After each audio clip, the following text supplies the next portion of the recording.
Hi, my angel. So today we're going to be talking about reaching the edge of the 2020s, okay? The 2025, we're about to be in 2026. And so we're just going to be standing at the edge. It's not just a year, it's also just something deeper. And it's also 2025 is ending. Clock that T, because 2025 has been a shitty ass year. And so, whether this year broke you or damaged you or quite literally actually reshaped you, one thing is clear is that you didn't walk out the same person you walked in.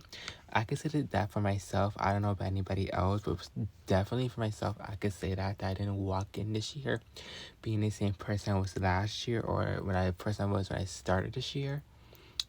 But I do believe I can end strong. Yes, yes, we're almost there. I do believe I can end strong. Yes. So this year, pushed the limits emotionally, physically, and spiritually. And now, well, we're here. You no longer with me, yeah. Every moment that we share. So 2025 wasn't gentle at all. It actually demanded.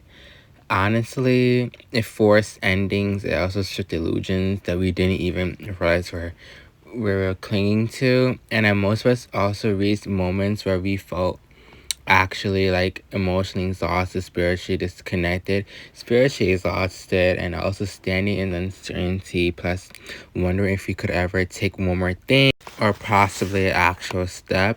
But like that feeling, that edge isn't failure, it's actually awareness, because throughout this year 2025, nothing that we've been going through has been for nothing. That makes sense. It all has been like for a form of awareness that we have gotten ourselves throughout this year, and hopefully throughout next year into the same six things to end up becoming so much better. So like the edge is the moment you before the transformation. It's where you comfort ends. It's also where truth begins. And especially too, when you're at the edge, you finally ask yourself, who am I becoming? Or what can I carry into the next chapter? Or into the new year as of that, and what version of me needs to stay in 2025, as well as the growth doesn't always look like progress, but sometimes it actually looks like something you're still standing still on. You realize that you can't go back. It's like a character death or archetype death that you have in your life before you even like move to the new version of you. And so the collective shift really this year revealed that something larger than an individual could struggle with, or something that across culture, spirituality, identity, belief system. Also, two people questioning everything of institutions and isolations and internalized situations were challenged and were changed, and narratives cracked between silence was broken. And it's like whether you noticed it or not, 2025 carried a whole entire collective shift.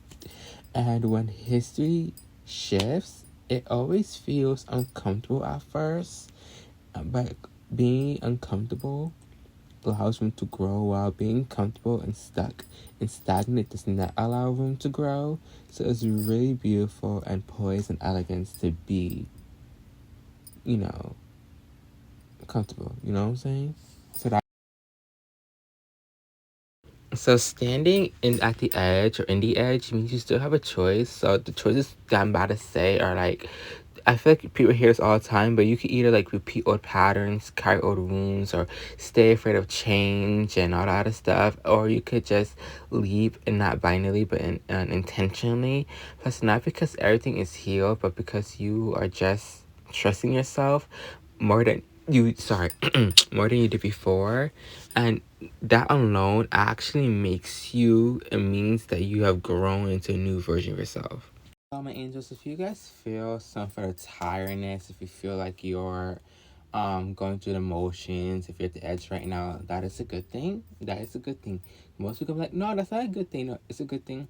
Because when you're at the edges are where clarity lives, it's actually where rebirth begins. And then as of 2025, it's already 2025, closes, just remember this, is that you survived this year, you learned from it, and you are allowed to step into what comes next, lighter, wiser, more awake things. And I'm not saying that things from 2025 may not follow you into 2026, but it won't be bad. It won't be bad, near worse, near good. It will just happen, and a final chapter closes because technically a new chapter begins in February. But for this sake, all new things are going to come to a beautiful, beautiful opening, and old things that may seem new to you back in 2025 and you think it may be new for you too in 2026 may close. But new chapters in your life is going to open. So with that, guys, I want to say happy holidays. I probably won't be making any videos during the week of Christmas if you're watching this during the week of Christmas, but the following week during the new year, new things would definitely be out, my angels. But other than that, love you guys, bye, and see you guys next time. Don't go just yet, stay no longer with me, yeah. Every moment that we share, it's like a melody. Oh yeah, it's the bell, show some love. You know the vibes we rise above. Every time you watch, you lift me up.